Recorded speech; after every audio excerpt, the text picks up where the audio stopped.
if I'm a betting man, Porsche look like they are the favourites to win this matchup. Alex Torato leads us off from pole position for Team Suzuki. Off we go for Vallelunga. It's going to be a tall order for Team Suzuki already. Ben Cornet, a fantastic start. We know he's got VR, so it's going to be great for him with these fantastic scenes as he leads into turn 2. Maybe Torato can be there to pick up on any mistakes, but so far so good for Cornet. Cornet is going to be immersed in the world of what it's like to lead a race, and you can see Torato coming straight back at him here into the middle sector of turn 4. Cornet running in a little bit deep there, but looks like he's going to hold on for the time being.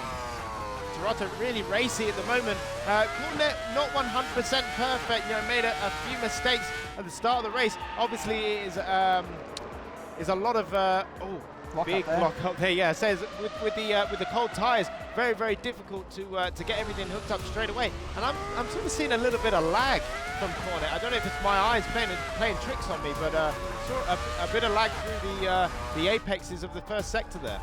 So Cornet can't make any more mistakes, because if he does, Torato is going to be there for the last corner. And wow, oh my goodness, just about holding on Cornet as they go into the last corner for the final time. Torato really going for it here. It's all or nothing in this final sector of the lap, and it looks like Ben Cornet is going to take the spoils there for Porsche24 Redline, getting off on the right foot there.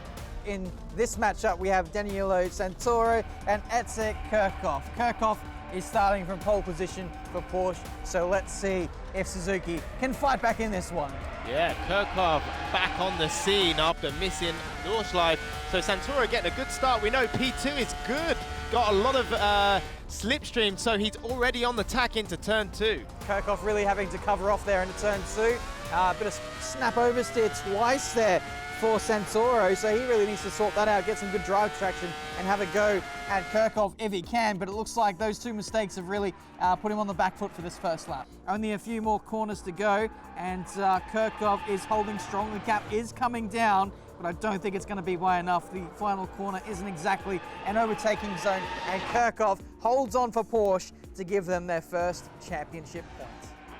In pole position, we have Michael Schmidl, and in second, we have Simonini on debut. So let's see if he can take the fight to our pole sitter. So Schmidl getting a great start. As we know, Simonini in his first race here in the V10 R-League, and what a competitor we have him up against in Michael Schmidl. That's pretty much the worst person you would put someone behind in terms of a head-to-head. Schmidl has been on top form so far in this league, but Simonini only 3/10 back, so let's see what happens. So in terms of this race, Suzuki can't wrap up a point at all, so I guess that releases the pressure on Simonini's shoulders, and he can just go ahead and just really attack the form guy of the competition. Bit of a wobble there through the middle sector, but he's still there close enough to keep Michael Schmidl honest.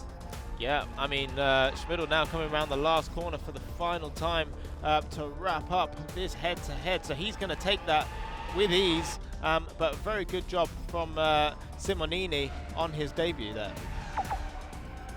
With Michael Schmidl starting from pole position, we have the rematch between Giorgio Simonini and Michael Schmidl, and it looks like Schmidl is going to lead us off. Yeah, a good start from both drivers there, and you know that Simonini starting P2 is right in that slipstream. Could he be close enough to mount an attack down the outside? Braking, no, braked a little bit early, a lot earlier than we've seen in the past races, but a great start for both drivers, and Schmidl doing what we know he does best and leading from the front. We are getting set for the final pit stops of this race now, and in goes Santoro, and in comes Kirchhoff for their stops, and that leaves Torato to jump in for Jean Alesi Esports Team Suzuki. And on the Porsche24 Redline side of things, we have Ben Cornet with his trusty VR headset climbing in. I love it. That would definitely be me. When you turn to the apex, you can literally turn your head. It's like wearing a helmet. Whereas on a screen, you're almost waiting for the car to rotate, so you wear until you can see the apex itself. So I'm definitely all for the VR. So let's see what happens out of the pit lane. You know, it does have its advantages, but sometimes it can be a hindrance, especially if you're not running any screen at all. Was it this driver himself who had an issue in Brands Hatch? Yeah, we didn't know what it was. We didn't get to speak to him, unfortunately. But it does have like a blurry vision sometimes. You know, it's not 100%, but you know, oh, Suzuki. It looks like Suzuki are first out. Wow, so they've jumped Porsche24 Redline in the stops, and with 2 laps to go in this race here in Vallelunga, well, we are going to have a scrap for the lead, potentially. Getting very close, very eager on the power, maybe a little bit too eager, as there was a bit of back-end loss, very close between the 2 teams. I'm sure Team Suzuki will be very nervous and really itching on their driver to bring it home in the form of Turato. So let's see what happens as we get towards the final half of the lap. Yeah, it's great. Turato doing a fantastic job on his exits. His exits are so strong that Cornet cannot capitalize. Cornet is definitely stronger on the brakes, but it doesn't really matter. And yeah, looking really, really calm and composed. What a great job from Team Suzuki. Wow, this has got to be one of the biggest upsets of the season. Team Suzuki snatch a point from Team Redline. And they don't drop points all too often, but they've just done so today. Amazingly, we have a 1-all draw. So let's see who can win this race, with Santoro starting us off from pole position. It is all to play for. Simonini already P4, trying to make amends from his starting position. Going down the outside is Ben Cornet in front of us, and is he going to take the lead? He has indeed. That's a great start from Porsche. As you can see, the Jean Alesi Esports Team Suzuki guys running in P2, 3, and I was going to say 4, but it looks like Turato has dropped down the order. Oh, a little bit of contact maybe there down at the back, but Turato now trying to do his best for the team. He's got Simonini P3 as we ride on board. Oh, a little bit of a moment on exit, but so far so good for Cornet.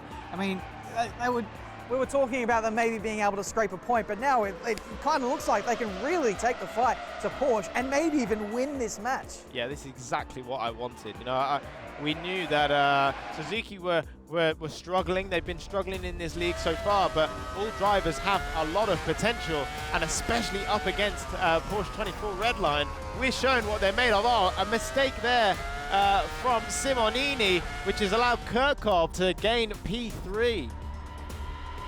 Side by side for the guys behind. So that's Simonini and Kirkov.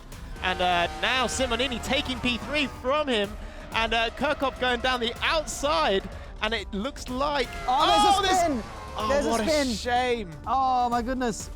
So it looks like Simonini got tapped into a spin. Kirkov looked very aggressive around the outside, and it went wrong for Simonini, which is a real big shame. So I don't know whether the stewards will take a look into that. I just heard word from the stewards that they are investigating the incident there, and they can confirm it was Schmidl who they believe is at fault for the incident. So we could see a penalty heading his way, which could really throw a spanner in the works and give some points in this race to Jean Alesi Esports Team Suzuki. Yeah, this is interesting. Oh, it looks like Santoro's got a good exit, a very good exit out of that left-hander. Where's he going to go? Oh, defensive from Cornet, which is the perfect position, or the way to position his car. Left-hander now, and Santoro all over the back of Cornet. So far, so good. Both drivers really, really racy, and very, very good defensive driving from Cornet.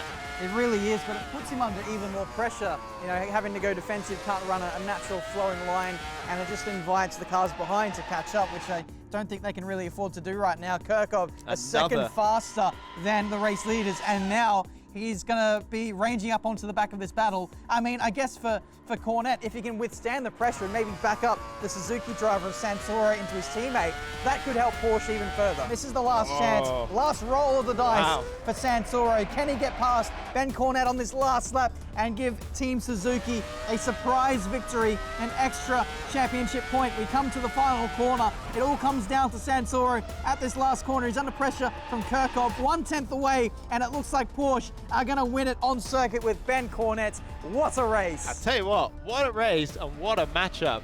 And I knew that Team Suzuki, Jean Alesi, had it in them as well.